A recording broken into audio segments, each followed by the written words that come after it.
Nous remercions toute la population de Goma qui a prié pour nous, tous les journalistes qui nous ont soutenus. Nous félicitons nos avocats, le doyen Rive-Rive, Maître Kabengela, Espoir. Nous félicitons tous les organismes de droits de l'homme, Human Rights Watch, MONUSCO. Mais en particulier, c'est la victoire du peuple et qui annonce la reprise de la lutte. Parce que, à tout prix, au 31 décembre 2017, s'il n'y a pas élection, eh bien, conformément à l'accord global et inclusif de la CECO, Kabila ne devra plus nous engager.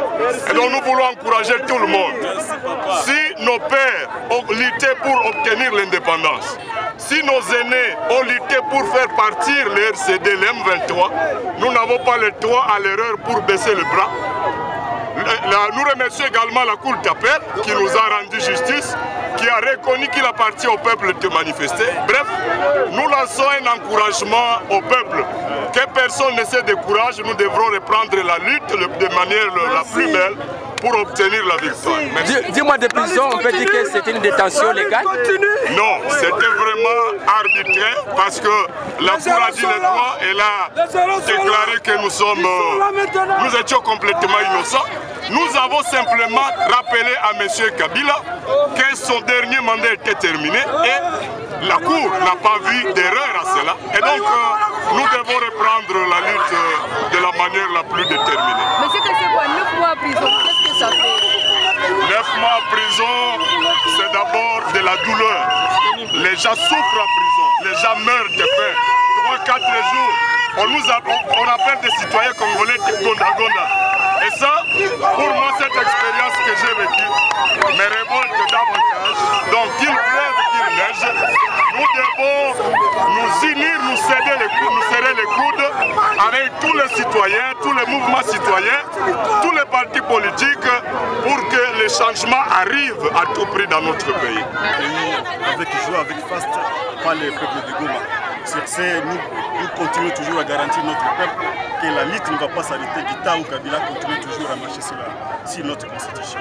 L'impression est telle que vous la retrouvez ici. C'est toute la population qui veut le changement. C'est la population congolaise qui veut le changement, une passation pacifique de pouvoir. Si l'impression est bonne, telle que, en tout cas, nous continuons toujours à appeler le peuple congolais à soutenir l'action du changement, d'une alternance pacifique au niveau de notre pays. C'était comment votre séjour en prison? Ce n'était pas facile. Pour nous, nous avons pris ça comme une séance ou un séminaire. C'est-à-dire qu'Kabila vient encore de renforcer notre esprit de combat. Nous avons passé des moments difficiles, mais comme nous étions tellement engagés et déterminés à poursuivre notre lutte, nous avons enduré des difficultés. Et nous disons que nous restons toujours combattants, au même titre, ou alors plus endurants et plus aguerris qu'avant. Vous n'êtes pas découragé? Non, découragé de quoi? On ne sera pas découragé du temps où les Congos continuent à sombrer dans les gouffres. Avez-vous un mot à la justice congolaise? À la justice congolaise, quoi qu'ils nous ont acquittés, mais c'est avec retard. Ils devraient le faire bien avant parce qu'aujourd'hui nous sommes acquittés sans peine. C'est autant dire que nous étions des innocents qu'on a gardés pendant longtemps en prison, inutilement. D'ailleurs, moi je pouvais vous dire qu'on risque même d'attenter une action en justice pour réclamer tout l'État qui nous passer justement en prison. On peut dire que c'était une arrestation arbitraire, comment vous qualifiez ça? Bien sûr que c'était une arrestation arbitraire, mais nous avons été acquittés, c'est ce qui est notre choix.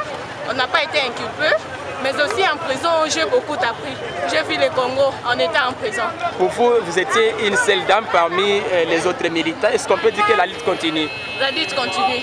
La prison m'a encore conforté pour dire que j'irai de l'avant jusqu'au bout. Comment avez-vous trouvé l'état de la prison pendant l'état de la prison, j'en parlerai, j'aurai des articles à publier sur ça. Merci beaucoup.